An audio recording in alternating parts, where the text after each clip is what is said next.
Hello प्यारे बच्चों, good evening सभी को। Hi, this is Akash Kumar and welcome to our new channel UP board 10th RWA। सभी का अच्छा स्वागत है। देखिए, आज की जो क्लास है बच्चों, आज हम लेकर आए हैं, आज हम आपको यह बताएंगे कि कक्षा 10th 10वीं क्लास वाले बच्चों के लिए क्लास है और मैथ्स में कुल कितने चैप्टर्स हैं यह आपको पता होना चाहिए। और इसके साथ साथ आपको यह भी पता होना चाहिए बच्चों कि सबसे इजी चैप्टर कौन सा है, सबसे हार्ड चैप्टर कौन सा है, यानी शुरुआत कैसे करेंगे और एंड कैसे होगा। ठीक है, तैयारी का ये हमको पता होना चाहिए, यानी जीरो पता होनी चाहिए और अनंत पता होनी चाहिए। दोनों पॉइंट, दोनों छोर हमको पता होने चाहिए, क्योंकि बीच की तो कहानी वही रहेगी। स्टोरी किसी फिल्म की स्टार्टिंग कैसे है ये पता हो और उसका क्लाइमैक्स एंड में क्या हुआ ये पता होना चाहिए। ठीक है, तो हम सबसे पहले देखेंगे कि सर जी मैथ्स में कुल कितने चैप्टर होते हैं। और यहां बच्चों बात करूंगा मैं आपसे किसकी, भैया बात करूंगा मैं आपसे यूपी बोर्ड की। ठीक है, यूपी बोर्ड। तो हम यूपी बोर्ड का सिलेबस एक तरीके से देख रहे हैं, छोटा सा देख रहे हैं, बाकी हम आपको उसमें बताएंगे कोर्स में। तो यूपी बोर्ड के जो चैप्टर्स हैं कौन कौन से हैं, ठीक है, कितने चैप्टर्स हैं, और ये चैप्टर्स राजस्थान बोर्ड में भी हो सकते हैं, यूपी बोर्ड में तो है ही, मध्य प्रदेश में भी हो सकते हैं, लेकिन ये स्पेशल यूपी बोर्ड वाले बच्चों के लिए। ठीक है, बिहार बोर्ड में एक आध एक्स्ट्रा है शायद, रचनाएं वाला।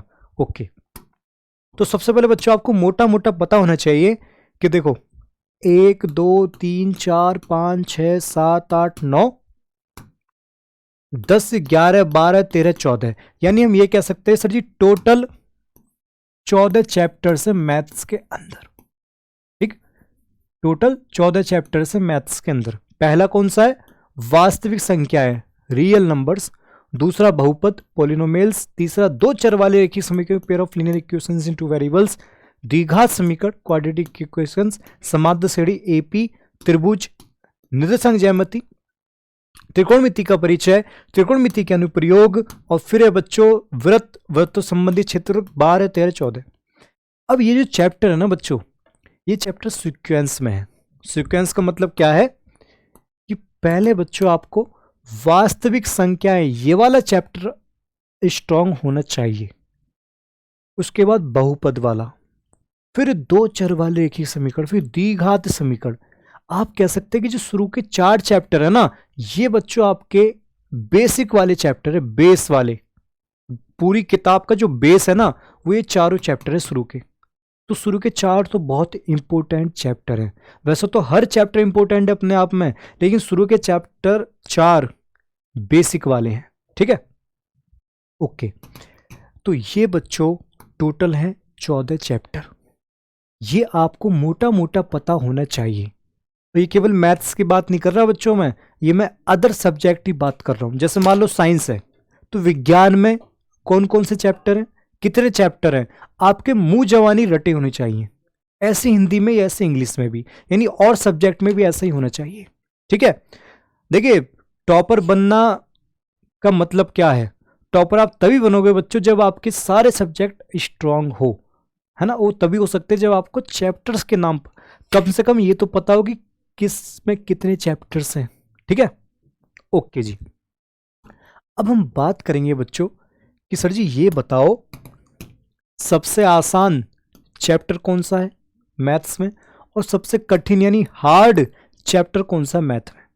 तो देखिए ये चीज तो डिपेंड करेगी बच्चे के ऊपर, क्योंकि हो सकता है कि एक बच्चे को कोई सा चैप्टर आसान लगता हो, वही चैप्टर दूसरे बच्चे को हार्ड लगता हो, या जो चैप्टर आपको हार्ड लग रहा है हो सकता है दूसरे बच्चों को इजी लगता हो, या ये भी हो सकता है कि जो मुझे आसान लग रहा है आपको हार्ड लग रहा हो, ऐसे भी हो सकता है। तो सबका बच्चों माइंड अलग अलग है, सबका दिमाग अलग अलग है। ठीक है, तो ये डिपेंड करेगा आपकी प्रैक्टिस के ऊपर। आप जिस चैप्टर की प्रैक्टिस ज्यादा करोगे वो चैप्टर वहीं आसान बन जाएगा, आपके लिए इजी बन जाएगा। और जिस चैप्टर की आप प्रैक्टिस कम करोगे वही चैप्टर आपके लिए मुश्किल बन जाएगा, हार्ड बन जाएगा। सिंपल डेफिनेशन ये है। आप इसको ऐसे समझिए कि अगर आप कोई फिल्म, कोई मूवी बार बार देखते हो तो वो फिल्म की कहानी आपके रट जाएगी, आपको हर चीज याद रहेगी। मान लो एक फिल्म आपने 10 बार देखी है और दूसरी फिल्म आपने 1 बार देखी है, तो जो 10 बार देखी है ना वो आपको आसान लगेगी, वो आपको रटी हुई होगी, और जो 1 बार देखी है भूल जाओगे। ऐसे ही यहां पर है, जिस चैप्टर में आप ज्यादा मेहनत करोगे, दम लगाओगे, वो आपको आसान लगेगा, रट जाएगा एकदम, मतलब सवाल देखते ही कर दोगे, सॉल्व माइंड में हो जाएंगे भाई साहब, ठीक है ऐसा। लेकिन फिर भी मैं आपको बता देता हूं बच्चों, मैंने बच्चों का एनालाइज किया था, कुछ बच्चों का मैंने एनालाइज किया था, मैं क्योंकि पढ़ाता आ रहा हूं तो मुझे मोटा मोटा आइडिया लगा रहता है कि भाई ये चैप्टर यहाँ बच्चा अटक सकता है इसी चैप्टर में, या फिर ये चैप्टर आसान लगता है बच्चों को मेरी नज़र में। हालांकि आपका ये आसान भी हो सकता है, हार्ड भी हो सकता है, लेकिन मैं एक मोटा मोटा जानकारी आइडिया दे सकता हूँ, ठीक है। वो शायद गलत भी हो सकती है क्योंकि अलग अलग बच्चे पे डिपेंड करेगा, लेकिन मैंने जो एनालाइज किया है वो मैं ऐसे, आप शायद सेटिस्फाई करेंगे मेरी बात से या नहीं। देखिए सबसे पहले बात करते हैं, सबसे आसान चैप्टर कौन सा है। जहां तक मेरे को लगता है कि बच्चों को जो आसान चैप्टर लगता है ना, वो बहुपद हो सकता है बच्चों, यस, पॉलिनोमियल्स हो सकता है, चैप्टर नंबर 2। बहुपद क्यों सर जी आसान लगता है, मैं आपको रीजन बताता हूं। बहुपद, पहली बात तो बहुपद छोटा चैप्टर है, बहुपद में एक्सरसाइज बहुत कम है, 2 या 3 एक्सरसाइज हैं, 2 हैं बस मेरे ख्याल से। और दूसरी बात इसमें छोटे छोटे सवाल हैं और इंटरेस्टिंग चैप्टर है, यानी 1-2 बार पढ़ेगा बच्चे के समझ में आ जाएगा, फिट बैठ जाएगा दिमाग में उसके। तो मेरे हिसाब से ये बच्चों को आसान चैप्टर लग सकता है, लेकिन कुछ ऐसे बच्चे हो सकते हैं कि उनको ये हार्ड लगे, ये भी हो सकता है।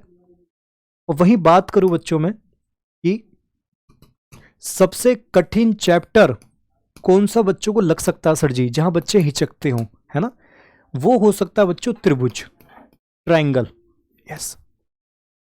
तो त्रिभुज वाला चैप्टर बच्चों को हार्ड लग सकता है। मैंने इसमें देखा है, जब मैं पढ़ाता रहता हूं तो मैंने ये पाया कि बच्चे इसमें बहुत अटकते हैं, बहुत अटकते हैं। कहाँ अटकते हैं कि भाई जैसे ए ऐसे होता है, सर्वांग समता कसौटियां होती है इसके अंदर कि दो त्रिभुज को सर्वांग सम या समरूप कैसे दिखाओगे, बच्चा वहां अटकता है। तो इसलिए हमें पता रहता है बच्चा कहाँ अटक सकता है। तो यहां बच्चों को हार्ड चैप्टर लग सकता है क्योंकि इसमें गोल गोल बातें बहुत सारी त्रिभुज के बारे में, ऐसे ऐसे गोल गोल घूमता रहता है बच्चा। लेकिन यकीन मानिए अगर आप हमारी क्लास देखते हो बच्चों, है ना, हमारा बैच लेते हो, हमारी क्लास देखते हो, तो ये चैप्टर आपका आसान बन जाएगा, इजी बन जाएगा, यस, इजी बना दूंगा मैं आपको। और यही चैप्टर नहीं, ये 14 के 14 चैप्टर जो आप देख रहे हैं ना, सारे मैं आपको आसान बना दूंगा, इजी बना दूंगा।